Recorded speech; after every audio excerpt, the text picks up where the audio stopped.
Everyone's talking about going green, climate change, and the dangers of genetically engineered foods, or frankenfoods. Environmental activist Anandi Premlall is here to help us separate fact from fiction. The first Indo-Caribbean responsible for organizing New York City's Earth Fair and their first Nurturing Nature program to bring New Yorkers out to care for our urban forests and other important green events. We're very proud of this Richmond Hill native. Today, she's going to show us how to go green with simple, low-commitment ways, transform your life, and benefit in your body, spirit, and wallet. Anandi, welcome to Let's Talk with Lakshmi in this beautiful setting of Flushing Meadow Park. So, Anandi, tell me, what is this going green concept?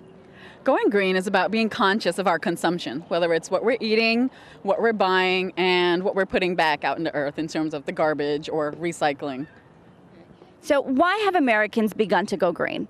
We've begun to go green because it's extremely important in terms of the water we drink, the fish that we eat, the animals we consume, the pesticides in our food. They're, very important health problems and also impacting our lives on the daily. So it's important that we take charge and do something about it. Of course. Now, I know a lot of Americans have the wool covered over their eyes, let's say. But where do our Indo-Caribbean people stand as far as the going green concept? Actually, it is our heritage to be green. We've grown up with our mango trees and guava trees, our bhaji and pumpkin in our backyards in Guyana. And now we've, here in America, here in New York, we've kind of forgotten that and start eating a lot of these packaged convenience foods because we're working so hard trying to provide, pay the mortgage, all of those things. And a lot of the fast foods. A lot of the fast foods are extremely unhealthy versus, the fresh foods that are available and packaged by nature, like apples, bananas, oranges. And fast foods contain so many calories that it would be more than your daily allowance. And ingesting that, affects the obesity rates that are happening right now, affects diabetes and also cancer.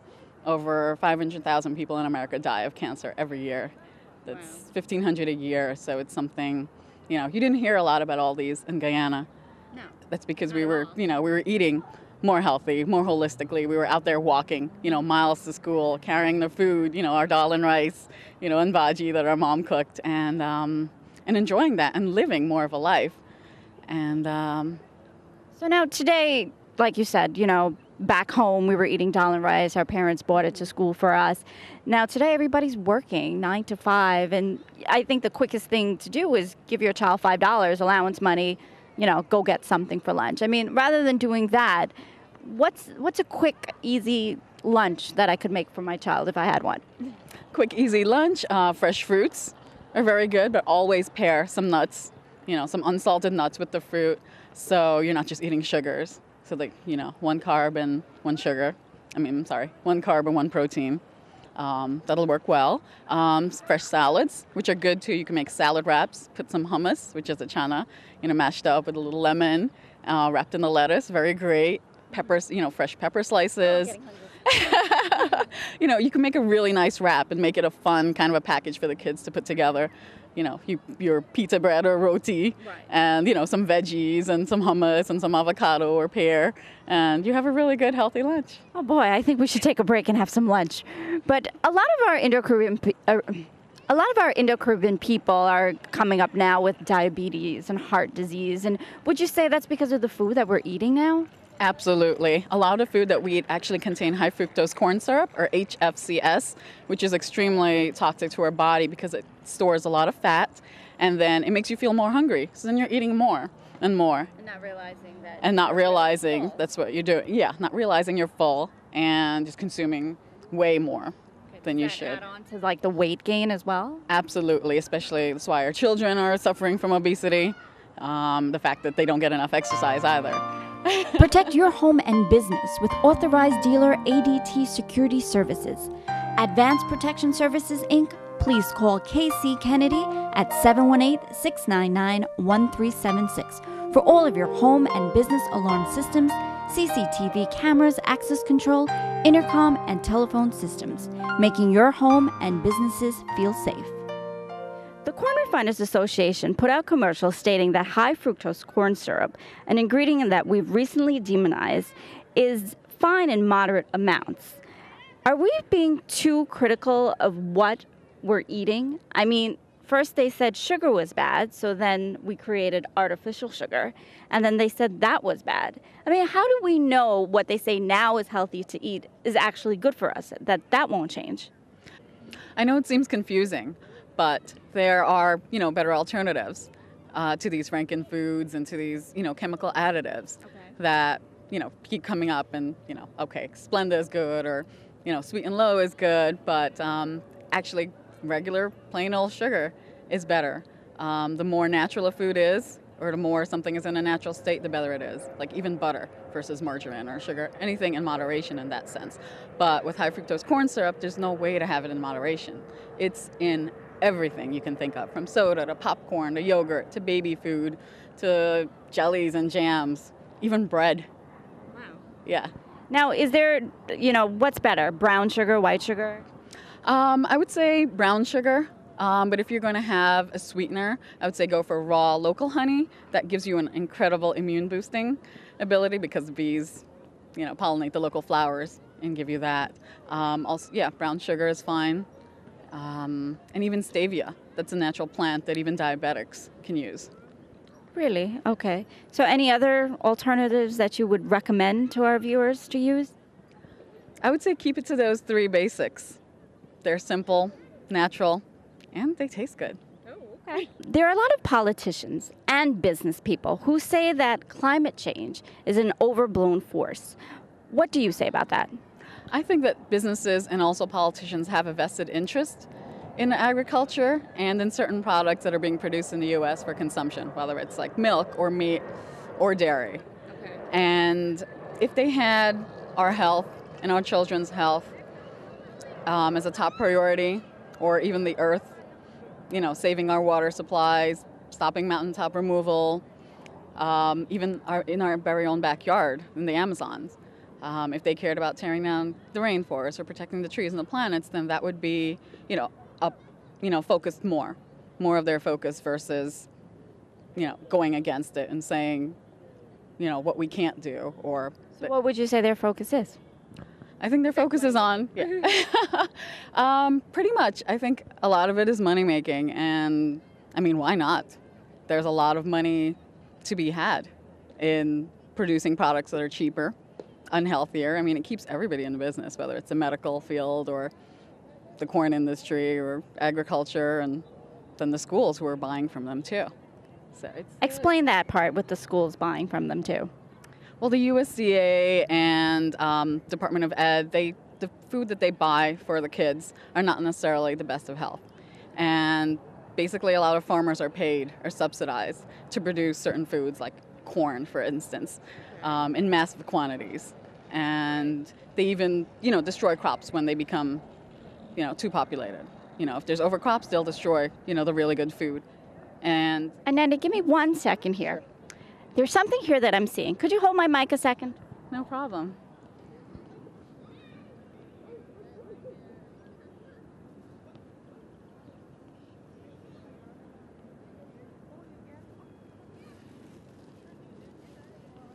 I found this plastic bag roaming over there. And being that we're talking about going green, how dangerous is this plastic bag to our world? It's very dangerous. It's toxic to the aquatic life, all the fish in the sea. It's toxic to the birds. They'll get trapped in the trees. They'll hang out there forever. Plastic takes forever to decompose. And it's... Now, when you say forever, how long is forever? A very long time versus, probably our grandchildren wouldn't see this bag go back. It'll outlive me, outlive my grandchildren. Yes. So where do all the plastics go? I mean, let's say when I throw this in the garbage bag, because, I go grocery shopping. Oh, here we go, another one. Well, let's get that. Let's get this shot here.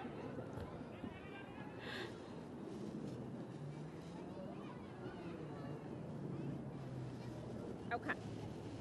So I go grocery shopping, right? Mm-hmm.